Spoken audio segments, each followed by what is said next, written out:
بسم اللہ الرحمن الرحیم۔ حضرت نعمان ابن بشیر رضی اللہ تعالی عنہ سے روایت ہے، فرماتے ہیں کہ میرے والد رسول اللہ صلی اللہ علیہ وسلم کی خدمت میں حاضر ہوئے اور عرض کیا کہ یا رسول اللہ، میں ایک غلام اپنے اس بیٹے کو دینا چاہتا ہوں۔ آپ صلی اللہ علیہ وسلم نے فرمایا الک ولد سواک، تمہاری اس کے علاوہ بھی کوئی اولاد ہے؟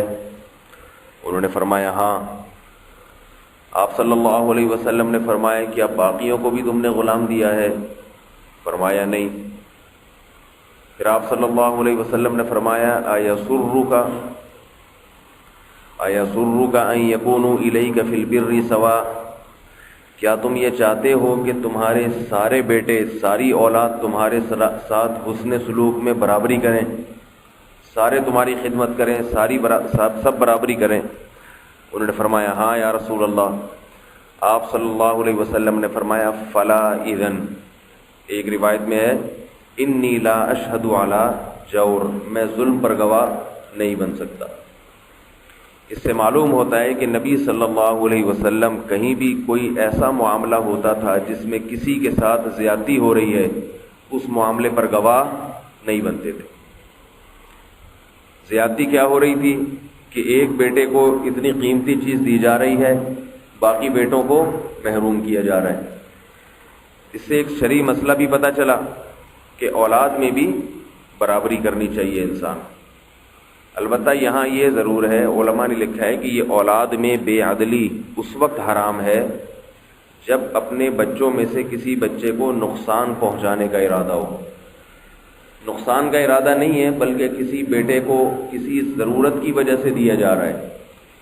مثلاً کسی کو تعلیم کے لیے پیسوں کی ضرورت ہے، دوسرے کو ضرورت نہیں ہے، تو آپ تعلیم کے لیے ایک بیٹے کو پیسے دے رہے ہیں، وہ ایک الگ چیز ہے۔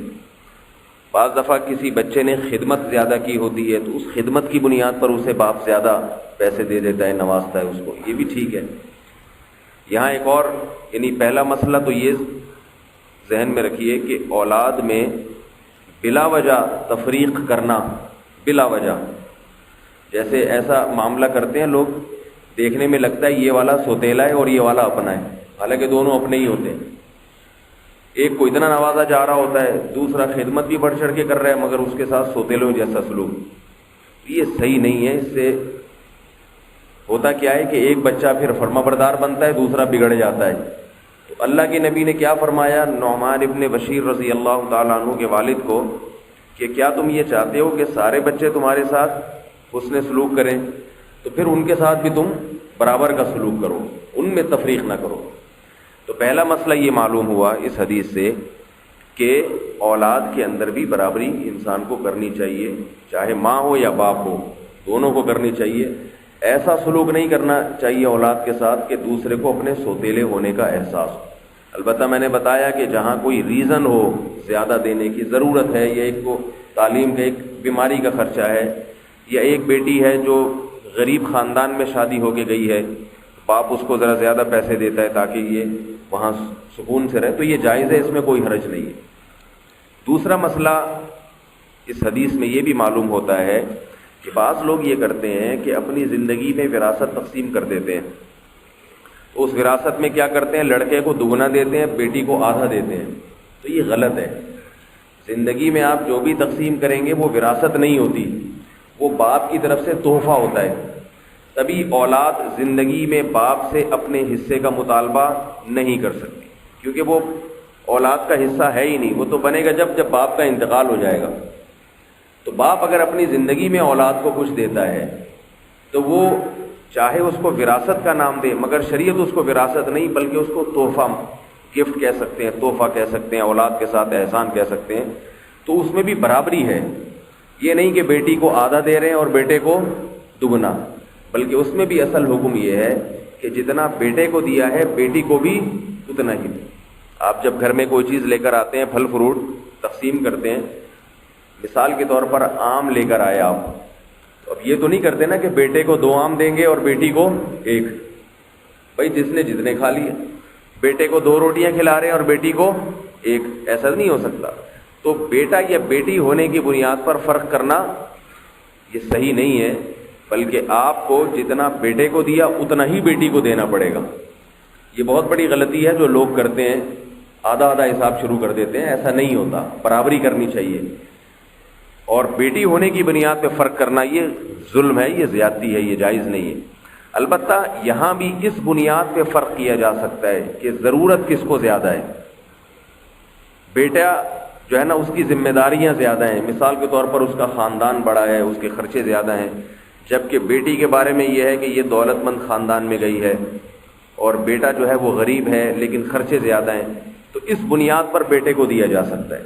لیکن وہاں انسان اپنا محاسبہ کرے کہ اگر یہی کنڈیشن بیٹی کے ساتھ ہوتی کہ بیٹی غریب خاندان میں گئی ہوتی، اسے ضرورت زیادہ ہوتی اور بیٹا مالدار ہوتا، تو کیا میں بیٹی کو زیادہ دیتا؟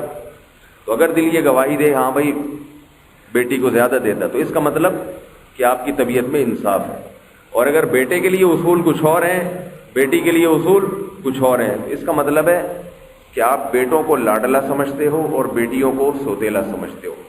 یہ اپنا محاسبہ انسان کو کرنا چاہیے. یہ پھر درست نہیں ہے اس طرح سے اولاد میں فرق کرنا. تو اصل جو یہ حدیث میں نے پیش کی ہے یہ نبی صلی اللہ علیہ وسلم کی یہ عادت بیان کرنے کے لیے کہ آپ صلی اللہ علیہ وسلم غلط اور نامناسب باتوں پہ گواہ نہیں بنتے تھے.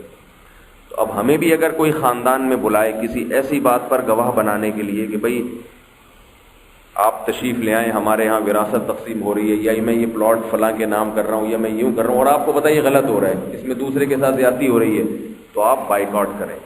بولے بھئی آپ کا لوگوں کا جو حساب کتاب ہے ہماری سمجھ سے بالا کریں، ہم اس میں شریک نہیں ہو سکتے، ہم اس میں گواہ نہیں بن سکتے، اس ڈاکومنٹیشن میں ہمارے سگنیچر نہیں ہو سکتے.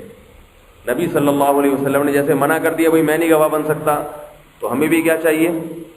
کہیں بھی خاندان میں زندگی میں درجنوں مواقع ایسے آتے ہیں کہ بھئی خاندان میں کسی کے ساتھ غلط ہو رہا ہوتا ہے.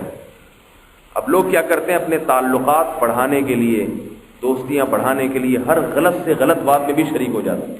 کوئی بات نہیں، رشتہ داری نہ ٹوٹے، چاہے کسی کے ساتھ ظلم ہو جائے. تو ایسے موقع پر رشتہ داری جوڑنے کی اجازت نہیں ہے. رشتہ داری جوڑنا تو شریعت کا بہت اہم حکم ہے، مگر غلط باتوں میں رشتہ داروں کو خوش کرنے کے لیے کسی پہ ظلم کرنا، اس میں اگر رشتہ داری ٹوٹتی ہے تو ٹوٹ جائے، اسے جوڑنے کے دوسرے طریقے اختیار کر لیں. آپ بعد میں کسی طرح ان کو منا لیں، ہدیے تحفے دے کے منا لیں، لیکن اس غلط بات میں ان کے ساتھ شریک نہ ہو. چاہے وراثت کا معاملہ ہو یا اور کوئی غلط معاملہ ہو، اس میں شرکت نہیں کرنی چاہیے. اللہ تعالی ہم سب کو سمجھنے کی توفیق عطا فرمائے. وما علینا الا البلاغ.